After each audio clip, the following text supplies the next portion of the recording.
Okay, so today we're going to work on how to hold the bow and the viola and work on some of the mastery stuff. Okay, so I want you to hold your bow in the air and lay your fingers down as if you were going to play, and make sure it sits on that first knuckle. Right, just like that. Make sure your fingers are a little lower. Good. And that your index finger is curved, like your whole hand is kind of angled towards that index finger. Good, and then bring it down. Good, and you always want to hold it this way, because if you're holding it like this, there's like all that weight and your pinky's like dying because there's nothing to hold it. So you can either hold it like this if you're going to just look at your hand and practice putting the fingers down, or like this. And then exercises you could do is like the whole windshield wiper thing. So when you turn your hand, it stays exactly the same. Yeah, go ahead. Like, where do you feel most of the pressure when you do that? Probably in the pinky when it goes down. Right, because then the pinky is really what's controlling the whole hold. And then, but when you play, of course, it's the index finger, but... Right. Just make sure your index finger, like, comes just on the stick. Because if anything lower than that, you'll probably, like, hit your finger while you're playing, you know what I mean? So that's good. Oh, so on the first knuckle or the second? Like the first crease you have on your finger. Yeah. I was down like that. Yeah. Yeah. Cool. Well, that you'll get used to. That's a base thing. Okay, so let's move over a little bit. Okay. Yeah, so mastery number 4 is the whole windshield wiper thing. And then the jeté plié. Have you heard like ballet terms like plié and whatever? But that's just like holding it up like this. And the jeté is basically letting everything go but your 2 middle fingers. It's gonna feel weird. Yeah. So that you can feel where those fingers go. And then you have to lift it up. Good. And then the plie is just bending. Yeah, see, look how to the first crease, that's where you want to bend those knuckles. Okay, go straight up again. And then this part of your finger, like right here, stays straight basically. And just the very top of your fingers bend. Like a little more, like. Oh, okay. You feel like that knuckle? Yeah. Okay, try one more time. And bend. Better. It kind of feels like they're almost gripping the stick a little bit. Not tightly, obviously, but just so you feel like you have some type of hold on the bow. And then you just put your fingers back. Good. Do one more time. And then put them back. Good. I think if you do that like a few times in your practice, you'll get it. But that's a good exercise to do because it like teaches you where your fingers should go. Right. Finish that one. Oh, what's this? Oh, that's. Okay, never mind. I thought that was something to help you.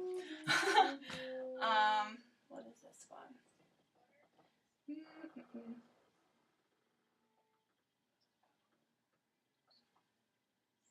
Oh, the Ezra scissor bow you need your viola for. Pick up. Okay, this one just kind of teaches you like how much your pinky is involved. So you're going to want to hold it up and put the bow on the string, but move it like across the fingerboard with only using the pinky. So like you'd go like this. But like only your pinky is really moving the bow. Yeah. Yeah. That's good.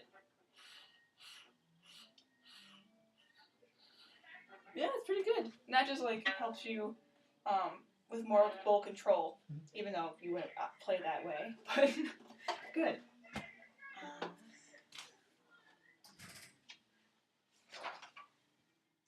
And your fingers are nice and flexible. I don't see any tension yet, so that's very good.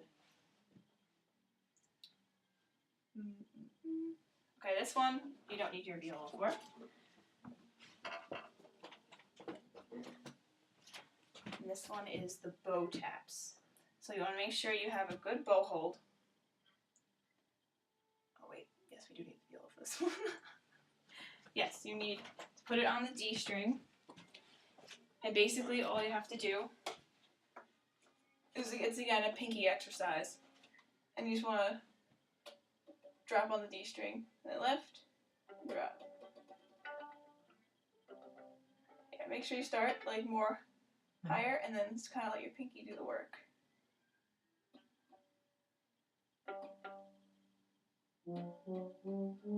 Try lifting the bow higher. You see how your whole arm moved there? How you kind of just went like this? Just the. Yeah, make sure your arm stays the way it is, and move your fingers. Yeah, that's better. Yeah, 'cause a lot with upper string instruments is you don't want to move your arm like you would playing the bass or cello, but it's more elbow and fingers. So when you play, it's like more elbow and wrist than anything else. Yeah. I think I'm probably out of tune, but. Yeah, I am too. Yeah. Before we play the monkey songs, we're gonna want to fix that. Okay, so doing all the stuff with the bow will help you get a better feel about everything. Give us an A.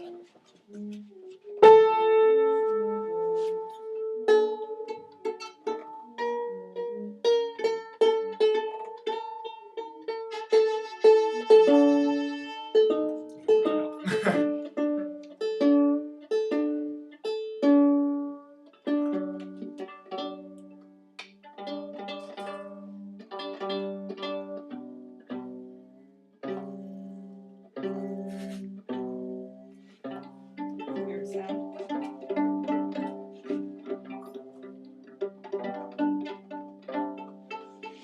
Okay. So basically, this song is like just kind of to show you where your fingers should sit, and more bow practice as well. And well, this is also saying knowing the names of the notes. So on the A string, to know it's A, B, C sharp, D. You know what I mean?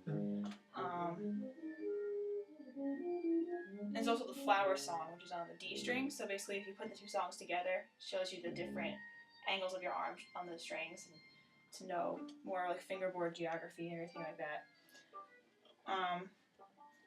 So if you want to try,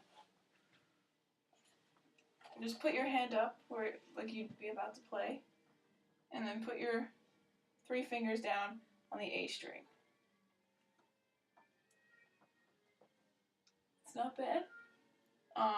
To play a C sharp though, your second finger should be higher and right next to your third finger. Good, and you just want to kind of turn your hand a little more. So not gripping, but turn. Right, because you don't want this to be touching either. Your wrists to touch the actual instrument, to have a nice space. Kind of looks like a tunnel. If you look at it, you should kind of see, like if you look this way, you should see the wall through your thumb, kind of. Okay. You know what I mean? Because you don't want it too closed, because if your thumb's too high, you won't have enough hand dexterity to get to the C string and everything like that. So the monkey song is just basically going up and down on the A string, so you can play.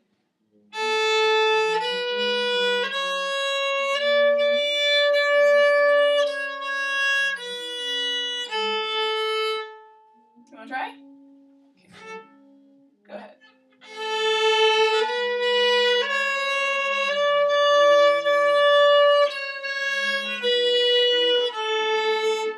Good. Now let me hear you do it.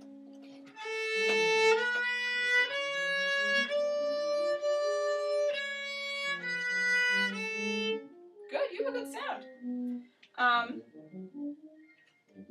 Let's do. This is violin. Viola. We did. Okay. The flower song is giving you more of a bow change, string change. So you're gonna play A, B, A.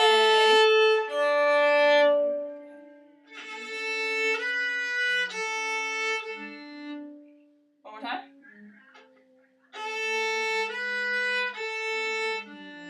Good. You see how that time you had to lift your wrist just a little bit more? Yeah. That just takes practice, and eventually your muscle memory just knows, how high you should go. That was good. This was was 9 and 10. And this is the whole finger cut thing, because even though when you cross strings, it's technically a different angle just because of the way our instrument is and the way your hand has to turn, but the finger cut should always be the same. And if it's a little off, you know that your hand is a little off. So that's the contact point that you'll see on the string? Pretty much, like, you know, like the little indent you get? Yeah. Right. So for this one, you just want to put your instrument up and know that the thumb rests on the neck. Right, good. And that you should know that part of the thumb touches the instrument. And that your wrist is straight. Your knuckles should be up when you be good, when your fingers are down. And to do this, we can just play the monkey song again, and then look at the fingers after and see that we have the right cuts. Ready? Go.